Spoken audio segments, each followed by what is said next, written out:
Try again. Okay, it's recording now. Very good. Hi, everyone. I'm Sue Carney of Magnolias West, and I am happy to be on this call today, the day before the full moon in Taurus, which will be tomorrow, at least in my part of the world. Pacific time, the full moon tomorrow will be, I should know this, will be at early in the morning here. It'll be at 5:18 a.m. So for some of you, it may already be happening. So full moon in Taurus, and today I've invited my friend Selena Mu to join us on the call. And as usual, we're going to talk a little bit about the energy of the moon, and I'll talk a little bit about that, and then Selena will lead us in a grounding or meditation, and then we'll have a conversation. So whether you're joining us live or listening to the recording afterwards, feel free to let me know in the comments if you have any questions or if any thoughts arise. I'd love to know what comes up for you. So this is the full moon in Taurus. It's the week before the festival of Beltane, which is a ancient fertility festival that people celebrated. Some of the stories are incredibly sexual about the god and the goddess and jumping over the fire and having ritual sex to ensure good crops for the growing season. It can be bawdy and if you see people this coming week with dancing around maypoles in brightly colored clothes, that May Day celebration also comes from Beltane. And so it's a time, if you're in the Northern Hemisphere anyway, to notice the life leaping all around you. Notice some of the local produce in your markets. Notice the green everywhere. Notice the flowers. Tomorrow, my new moon walk, I'm going to go on a wildflower walk on the coast, and I'm really excited about catching that tail end of the wildflower season here. It's been the most rainy season in California recorded history, so the wildflowers should be pretty amazing and awesome. So let me introduce Selena, Earthkeeper Selena Mu, who has an incredible presence about her, and I'm looking forward to being guided and grounded through her words and her drum. Hi, Selena. Greetings to you and to everyone who will hear this broadcast. It's lovely to be here with you. And so, yes, we talked about doing an opening kind of grounding piece. So I'd, be happy to do that. I'd love to do so. I always like to begin with the breath, and no matter what exercise I'm doing, if it's meditation or entering into stillness, I would like to say I thank you so much, Sue, for the invitation, for your very kind invitation to join with you. I am a Moon Lodge keeper, and so my connection with lunar energies has been something that I've connected with for quite some time. So if we I'd like to know what that means, a Moon Lodge keeper. Can you tell us? We can talk about that, absolutely, a little bit. But first, if we could, I'd like to just kind of connect with our breath and just slow the breath down a little bit, so it's a little slower than your normal breath, and you're going to just we're just going to take a nice deep breath in with the intention of breathing in new life. And then in the exhale, we can just release that which no longer serves us. And just I breathe in new life, beautiful prana, And I release on the exhale that which no longer serves me. And just a few of those nice deep breaths. Release. And once you've connected with your breath, we can go back to breathing normally. And one of the things that I like to do before beginning or upon beginning, is to really make sure that I'm well grounded.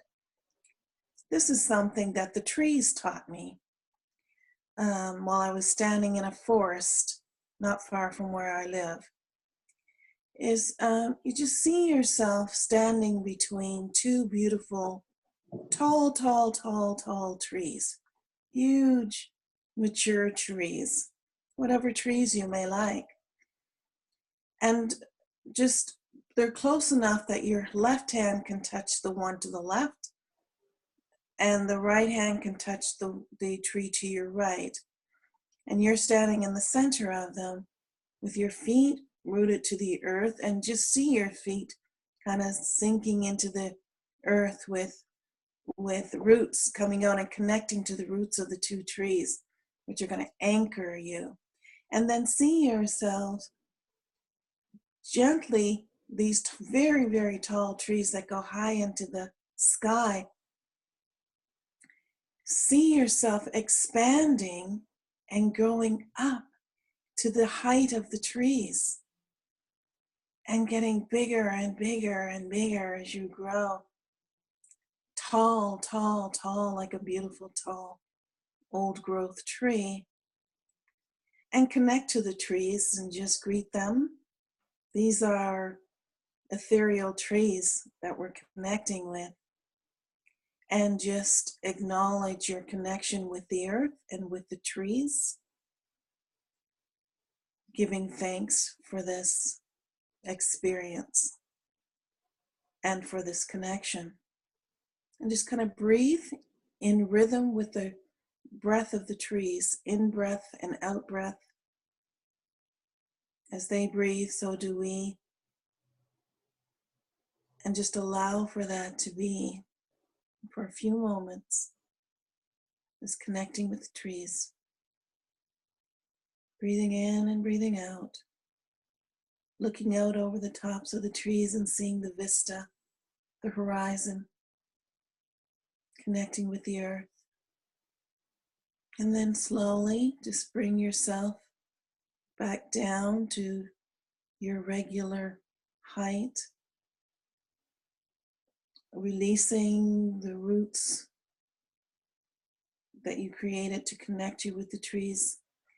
And then at the very last, you release your hands and slowly bring them to your sides. And now you're connected with the earth in a really good way, feeling her connection with you, Mother Earth. Acknowledge her. And so it is.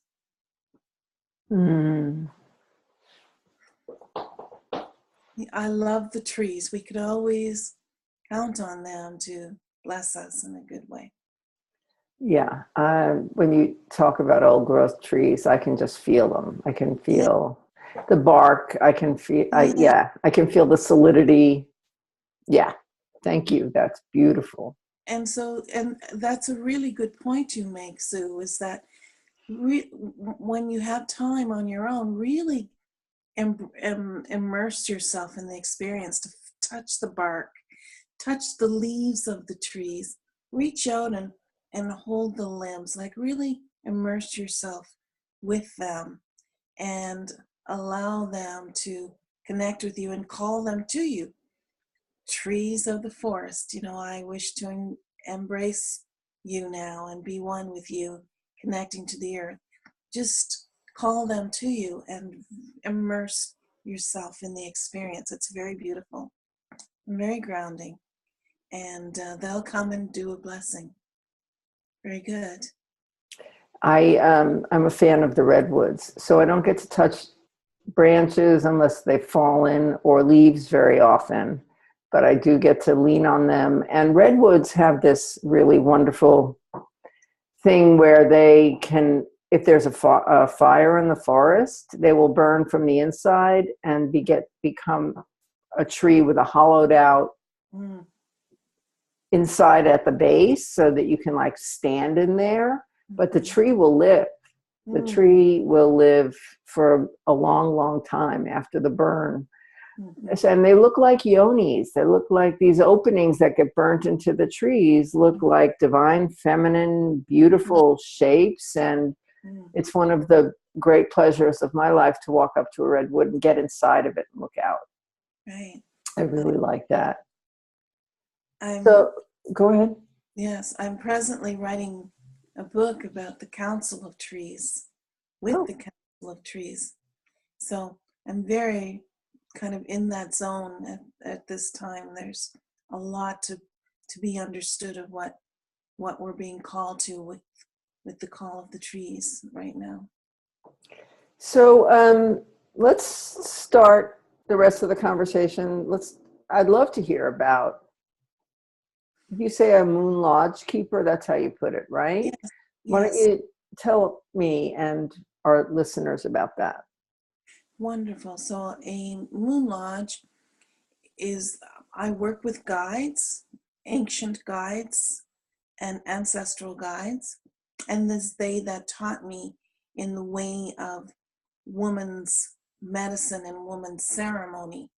So one of the early ceremonies of women has always been working with lunar energies, working with the power of the moon. So a moon lodge keeper is one who connects with the energies of the moon and aligns with them. And I had to go on a journey, a spiritual journey, through retreat, to be able to connect at the deeper levels with lunar energies, to be able to bring others on a journey with me to connect with the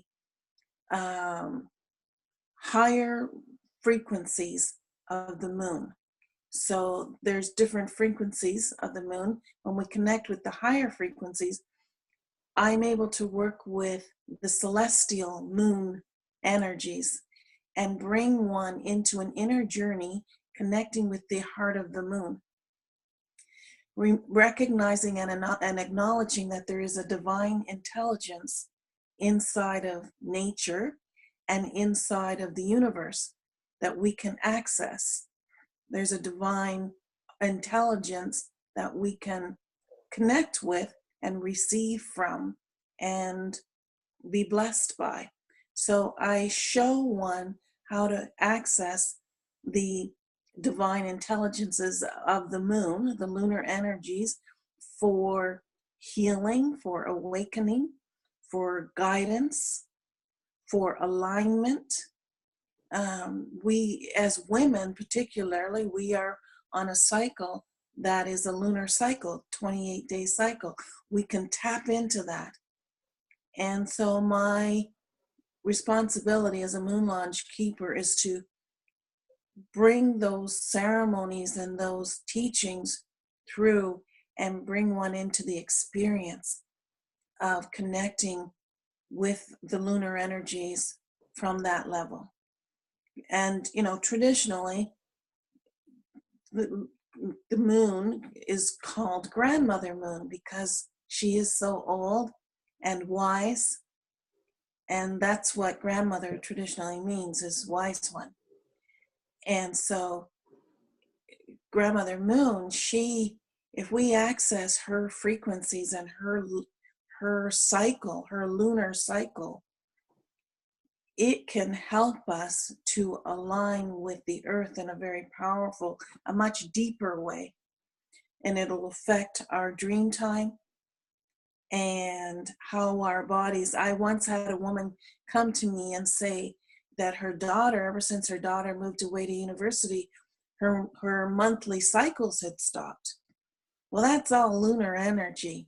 So I bring her to me. I'll bring her into the Moon Lodge and do ceremony with the moon. And it was one ceremony and her cycles came back. Wow. That 28-day cycle is she had gotten, a lot of times people, a lot of women are talking about difficulty with their cycles, which is in the indigenous traditional way is called our moon cycle. Our monthly cycles are the moon cycle because it is that 28-day cycle, which is the cycle of the lunar energies. A lot of women are struggling with PMS and going through the change of life. A lot of women struggle with that time. And if you honor the cycles of the moon, you can come into those changes much more gracefully. There's a flow. I never experienced PMS.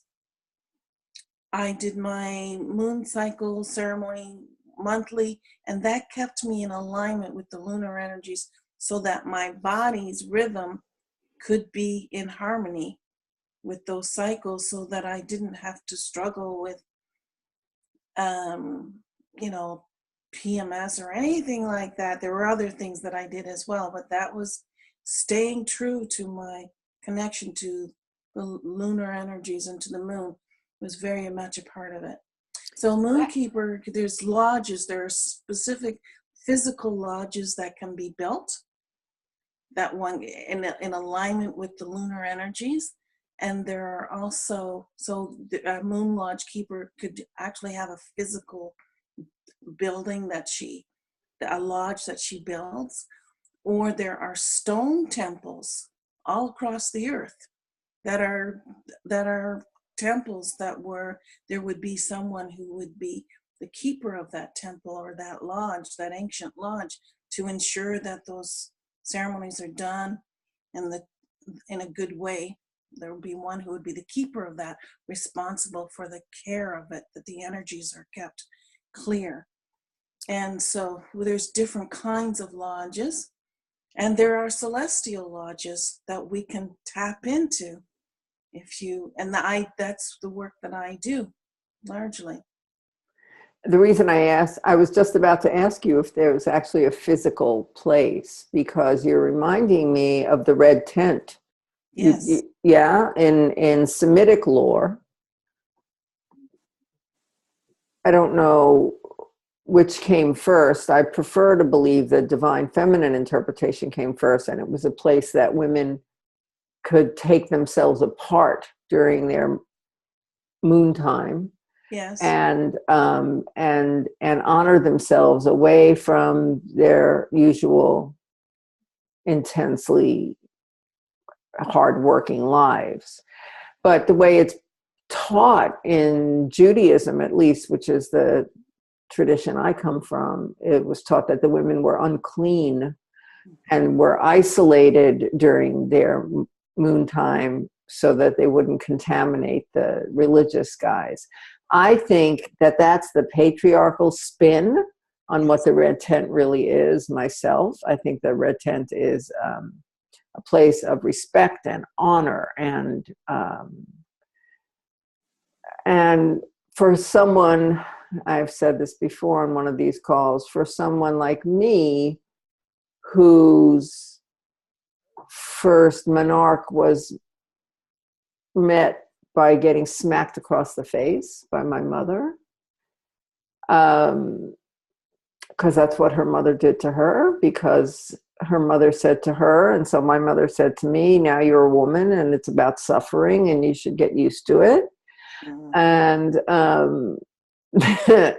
it was, there was none of that. And so I was and I'm forever grateful that I learned a lot when I became a mother, so that when my daughter's first monarch happened, we celebrated.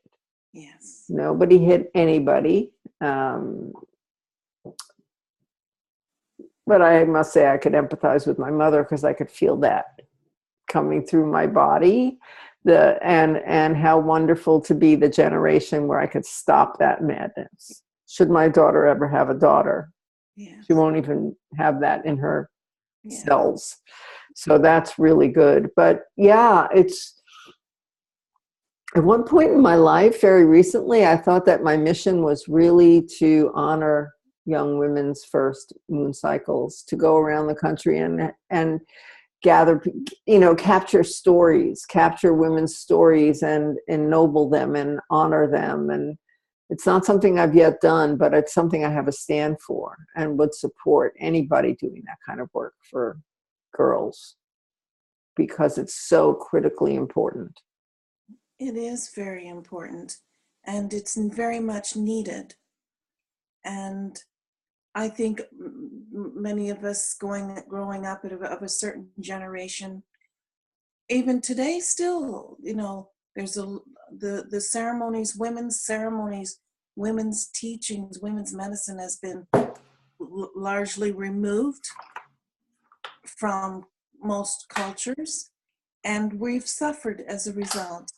And one of the big ones is our connection with the moon, because that's central to woman's strength and connection. The lunar energies are connecting with the divine feminine, and the sun energies are connecting with the divine masculine predominantly. Now there's blend and mix in both.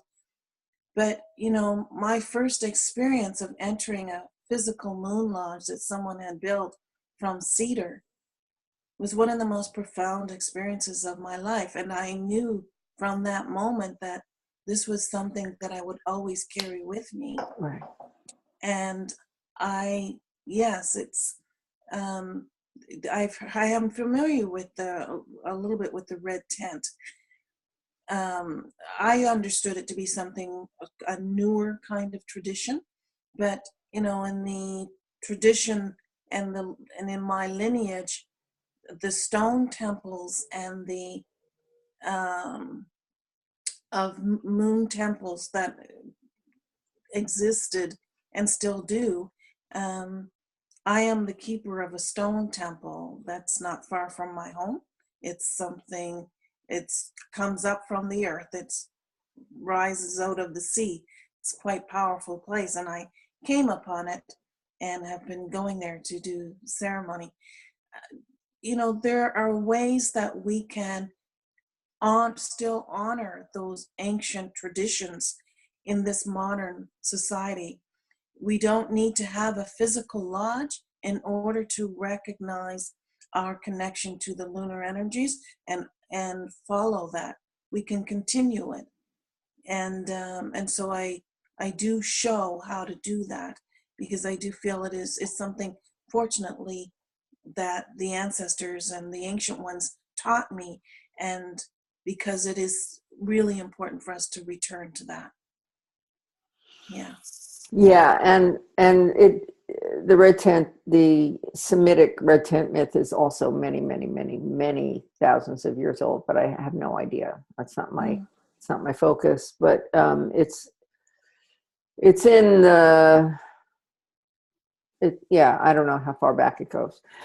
So what I want to do in the few minutes we have left is you heard me shuffling my oracle deck. I'm going to pull 2 cards for us, and for anyone who's watching the recording later, welcome. This is like a journaling prompt.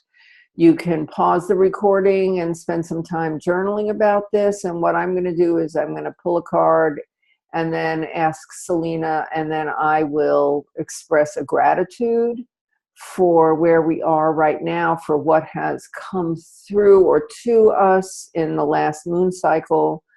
We'll just take a moment to express some gratitude, and then I'll pull a second card, and prompted by that, we will each take a moment to express what we're calling in for the next moon cycle.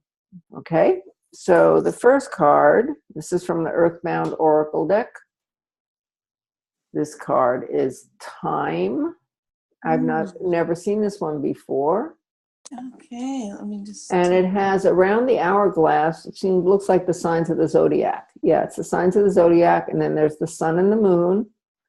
Oh, okay. And a mountain? that a And a mountain? mountain, I'll say sure. I thought crystal at first, but maybe it's a mountain. This deck gives you no explanation, so it's whatever you see. I love that there's sun and moon. I was just speaking of that. I So that's know. So beautiful. why don't you go first and express some gratitude, whether or not the card it affects Yes, what you say, that yes. we don't care. I love, I express gratitude for lunar time. I express gratitude for lunar time and how that flows with sun and moon energies. And I'm just going to express gratitude for the hourglass and that everything passes. Yes. Because when I can remember that the difficult stuff passes, then I am freer to move through the difficulty. Plus, it helps me remember not to be too attached to the good stuff, because that too also passes. Yes. So I'm really resonating with the hourglass. Mm-hmm. And then to call in whatever it is you're moved to call in for the next moon cycle, we have a card, balance. Oh, that's beautiful. That's dear. This is the deck in case you want to get it. Okay, The yes. Earthbound Oracle. I love this deck. Yes. It's a deer with feathers poised on the tips of its antlers, Yes. and an acorn with wings An acorn, right you under its solar plexus, right there at said? the bottom of its neck. It's I an see now. acorn. Yeah. Yes. Huh. And it kind of looks like the face looks more like a diva, a nature, like a fairy look to me. Yeah, kind of like what's her name, Zoe Saldana in Avatar. Not, Yeah, yes, yeah, that kind of yeah, like, yeah. yeah. So I'm liking that, and I'm not quite sure what the overall message with is that is. Did you say balance? Balance is the Yeah. word. Okay. And what is it that we're to express? What you're calling in, Oh, what are you opening to for this next moon cycle? expansion. I'm calling an expansion. Well, I'm just going to ride along that with you and call an expansion as well. Ah, beautiful. Yes, now that I have moved and finished unpacking this last week, um, I am ready to really celebrate that I'm feeling rooted here in my new small town that I'm living in, and that I can now expand from there in a balanced way so that Yes. I can increase the number of people I'm working with, so I can be of a little bit more massive service in the world, a lot Yes. more massive service in the world. So, Selena, we've reached the end of our time, and I want to thank you for joining me today, and for putting up with our one-on-one meeting and recording. And like I told you earlier, and I'll remind everyone else, that there's a YouTube channel under Magnolias West with a playlist for all the moon calls, should you ever want to go back and see them. And also on Facebook, there's a Moon Circles group with the recordings of all the calls. And I will have this one up by tomorrow, or, I'm going to the beach tomorrow, maybe Thursday. But I will have it up this week. And thank you for joining us. Thank you for coming by later and listening to the recording. And if you want to go deeper with me, comment, message me, let me know. We'll set up a free session and find out how I can best serve you. If you're looking for some support in your life, I have plenty of it to give. All right, Selena, thank you so much. Blessed be. Blessings to you as well. Blessings. Thank you.